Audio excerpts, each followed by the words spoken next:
Greetings, Taku Faithful. Thank you for joining me again this week. Once again, it's Larry Williams, OAW Commander-in-Chief, and I'm here to bring you all yet again another Sons of Anarchy episode review right here on Otaku Assemble Weekly. And as always, I'm here to bring you the latest in this week's Sons of Anarchy episode reviews. And this is my review of Season 6, Episode 2, entitled 116. Now, jumping into my general thoughts for this week's episode, off the top of my head, top of the list, I like the fact that this was a Nero-centric episode. And what I mean is, this is one of the first episodes in quite some time that focused on Nero specifically. Now, of course, you could argue that, you know, with, I guess, his cousin and his cousin's old lady being the, I guess you could say the linchpin, the main crux of the episode, but let's face it.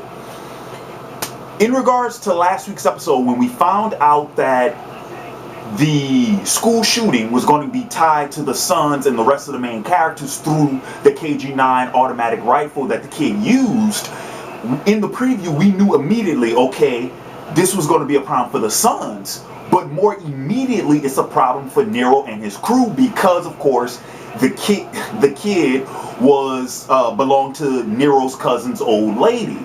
So just that, and also the sons were selling the KG-9s to Nero's gang. So Nero and his crew are actually the ones that are infected by the school shooting first.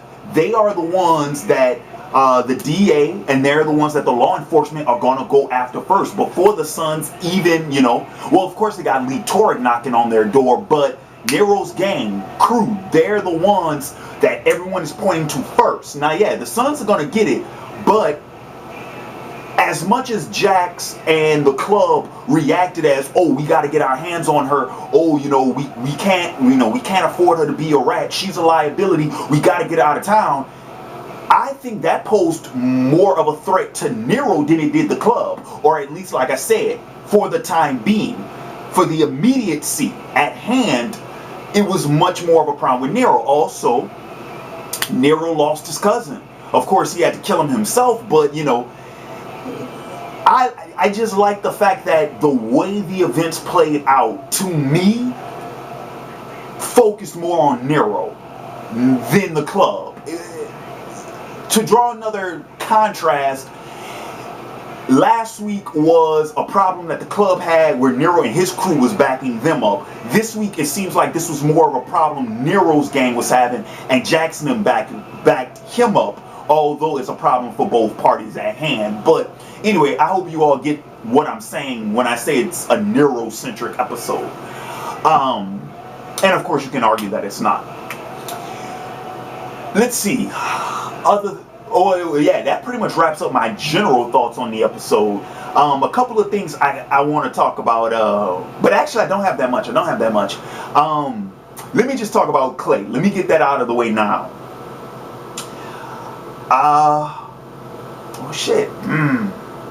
Yeah, the scene with Clay and Gemma I thought was interesting enough. I do though. Okay, I will mention this. I like the fact that Lee Torek is I like the fact that he is so brash and that he's so blunt and so direct. He makes his presence known to everybody. You know, of course we know about Otto. Well, actually, who did he go to first? Did he go to Otto or did he go to Tara first? Last season, I'm trying to remember. I think he went to Otto first and then Tara. But went to Otto. Then last week, he let Tara know that he was behind her arrest. He let Clay know that he was the one, you know, brokering the, you know, using his favors to get Clay in solitary. And then, of course, he approached Clay with the deal. I like the fact that he went immediately to the DA and was like, yo, I'm your guy. You need to have me on. And then with the Clay Gemma scene, I love the fact that he waited for Gemma and was like, yeah, it was me. I'm the one behind this.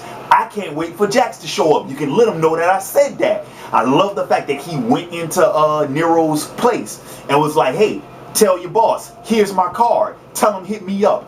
I like the fact that he's not a shadow antagonist.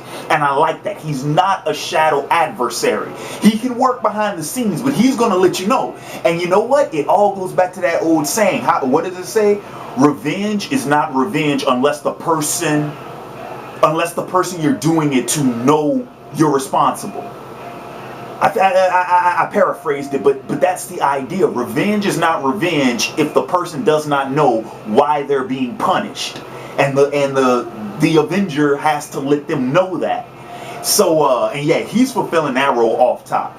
I know I was supposed to be talking about Clay, and I just went straight into Toric. Anyway, the Clay Gemma scene though, I like that Clay himself wanted to meet with Gemma and Jax to let them know that he's turning rat, and let them know why. Now I will say this though, I'm curious about Clay's intentions towards the club, and this is what I mean.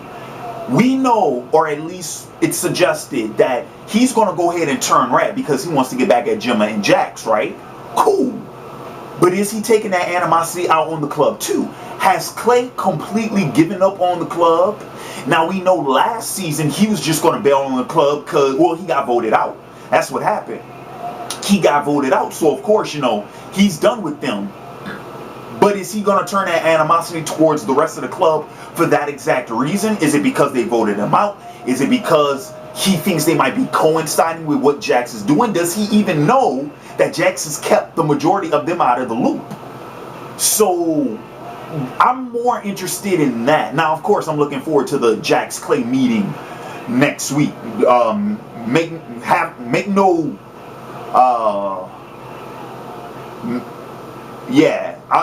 That is most definite. That is most definite. Make no mistake about that. I am looking forward to the Jax Clay scene next week. I'm looking forward to that conversation. But I just want to know, where does Clay stand with everyone else? I mean, is he really going to hold that against Happy? Is he going to hold it against Tig? Is he going to hold it against Chibs? Is he going to hold it against Bobby? Is he going to hold it against everybody else? Because in all honesty, the only people he should really be angry with is Jax, Juice, and Gemma. And even with Jax, he shouldn't even be angry with Jax because this is retribution. So there's that. Now let me see. What else did I want to talk about? Oh, Tara. Okay.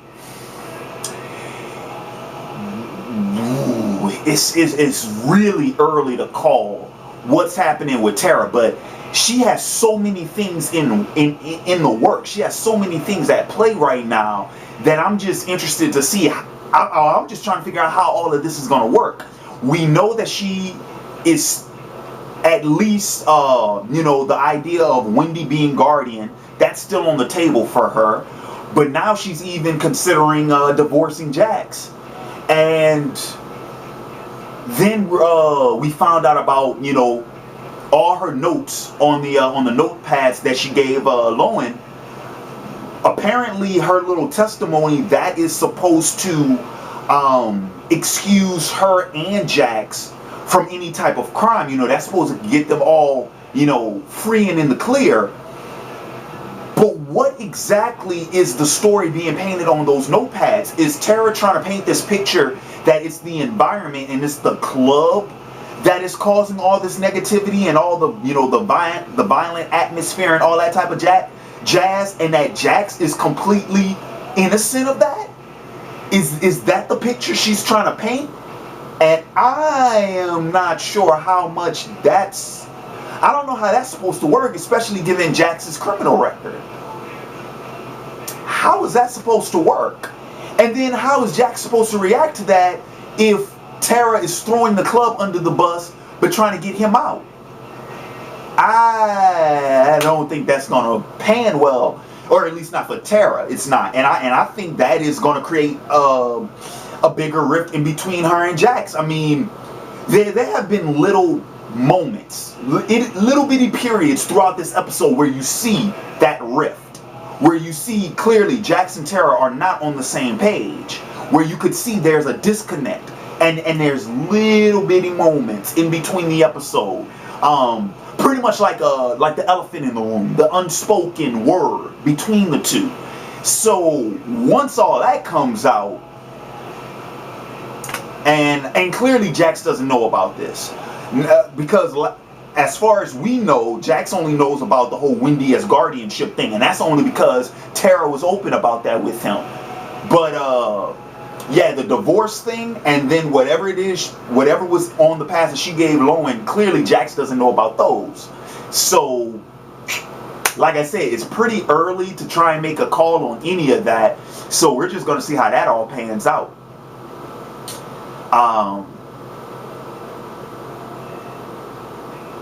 Let me see. Anything else I wanted to mention?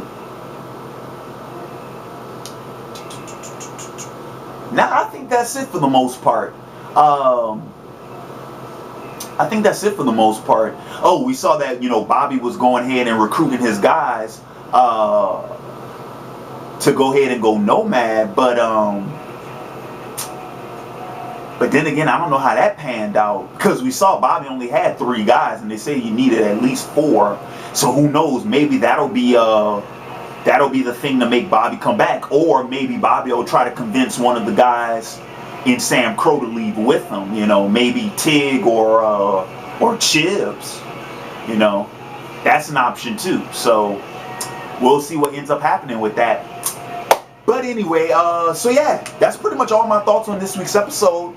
I want to thank you all for joining me again this week. In the comments below, leave your thoughts on this week's episode, but also let me know some of your thoughts for what you think might transpire for the rest of the season, whether it be just next episode or some of your predictions for later on down the line.